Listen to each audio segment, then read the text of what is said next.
Sou do Oceánico, estamos aquí o carón do mítico faro de Fisterra un día de néboa. Cando eu era rapaz, un día como hoxe, bruaba a vaca. Ese nautófono que ainda se conserva en este faro, pero que está obsoleto. A modernidade cambiou o son de ese mítico nautófono que sonaba até 20 km de distancia ou máis para que os navegantes oíran a presencia deste faro por unha señal Raycon, uns puntos tipo Morse que aparecen agora nas pantallas do radar e que foron os que sustituíron ese son. Estamos aquí, un día de néboa pechada e a vaca non soa, pero o faro de Fisterra sigue alumiando a luz para todos eses navegantes. E hoxe aquí, no mesmo faro de Fisterra, quero facer unha mini presentación do meu novo traballo, unha mistura entre álbum ilustrado e poesía. Poesía pura da Costa da Morte, escrita dende o mesmo mar por un mariñeiro de Galiza e estas acuarelas mariñas pintadas tamén por mí mesmo, mariñeiro da Galiza. O carón destes seres míticos que tamén aparecen no poemario. Estas baleas, porque a Costa da Morte é un sitio onde se cazaron baleas de toda a vida. Non moi lonxe daqui está a factoría de Caneliñas que estuvo matando baleas casi 40 anos no século XX. Aínda se podría facer ali o gran museo dedicado aos cetáceos de Europa, pero polo momento está todo en ruínas. Darlle gracias, como non, de novo, Editorial Bululú, unha editorial pequena pero que ten ideas fantásticas como a deste libro. Como vedes é un libro pequeniño, pero é un libro singular porque cada faro que vemos aquí, o faro de Punta Nariga, o faro Roncudo, é unha postal, unha tarxeta postal recortable. É dicir, que se comprades este libro, estades comprando tamén 12 postais para enviar por todo o mundo. Esta é unha presentación pequena, en este libro podo falar de moitas cousas, dos faros, do que representa para a Costa da Morte cada faro, porque este son un libro especial dedicado aos 12 faros da Costa da Morte. Sabedes que esta é unha zona de naufraxios, cantos naufraxios divisaría desde a súa atalaya cada faro, pero como é unha presentación corta, vou a recitar 3 poemas que ten este novo álbum ilustrado. E xa que estou aquí no Cabo Fisterra, pois von a empezar co que lle dediquei a este mismo faro. Empezo con un verso que di: berro como a silenciada bucina, en referencia a esa vaca que ahora mismo non sona. E que fixadevos como son as cousas. Teño un amigo aquí en Fisterra que se chama Cuca, que me contaba que cando era pequeno un dos xogos que tiñan era meterse debaixo das bucinas da mesma vaca a ver quen aguantaba máis, e que os fisterráns son moi bestias.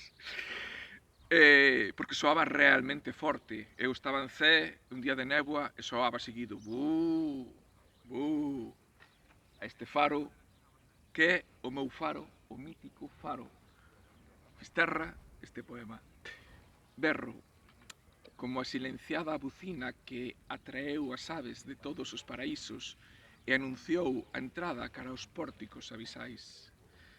Evoco dese onllos o nome de todos os peixes das colunas que soportan aquí o peso dos naufraxios, dos bois con pezuños de lume e toda a miseria que cabe nas bocas alleas. Na linguaxe dos arquitectos antigos, dos canteiros que emulaban os brazos de Deus, nomeo as artes de pesca milenarias. E digo anzó, e pioneras, pezas do xeito, nasa do polvo, garabetas, espello. A rosa dos ventos envólveme o corpo en escamas. Alíñame no meridiano norte-sur, onde recalan os cisnes negros, onde beben o elixir da vida as baleas. Só aquí son quen de percibir o retorno a todas as idades. Son un viaxeiro no tempo a cada xiro da lámpara. Outro poema máis que vou ler hoxe, adicado a un outro faro mítico da Costa da Morte, como pode ser o faro de Punta Nariga, con eses seres maravillosos voando alrededor del, eses cachalotes con esa cabeza chea de espermaceti, ese aceite milagroso, ese aceite que utilizan para recibir os secos no seu sonar propio do fondo mariño, buscar ese kraken, eses calamares xigantes. Destaco que cando escribín este poema non roubaran o Atlante, esa figura tan bonita que ten o faro na súa proa. Sabedes que a roubaron, agora a ver si son capaces de volver a soldar e recuperala. E o poema adiqueillo ao Atlante en esa posición que ten así de luitar contra todos os ventos.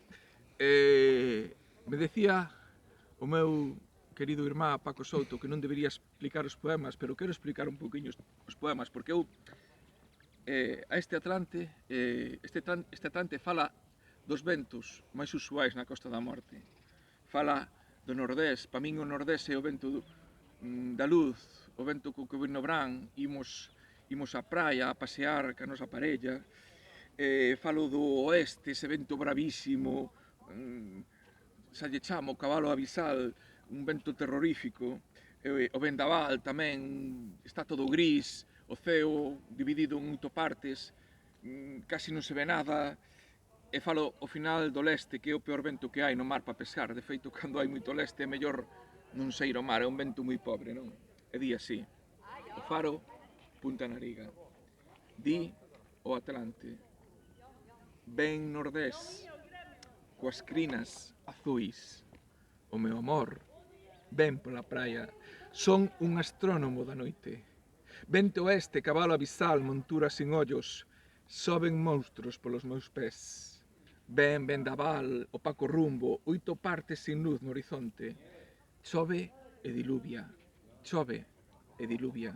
Ven leste, co son dos pasaros, seméntame a terra fecunda, fose do remo mariñeiro. Eu, brazo sedentario, acólleme, ó rosa dos ventos. E para rematar, un poema que fala tamén deses naufraxios que moitas veces temos cada un de nós, son naufraxios interiores, cando non entendemos cousas que pasan a noso alrededor, ou nos preocupa tanto o mundo, ou nos doi tanto perder algo que nos sumimos na tristeza. E o poema, que é o último do libro, aparece onde o faro Lariño e di así: observo o faro dende esta posición de náufrago roto, do meu navío só queda flotando no mar todo o que me doi. Os teus ollos, a voz deses fillos que nunca teremos, un meridiano indeciso a atravesar o meu corazón.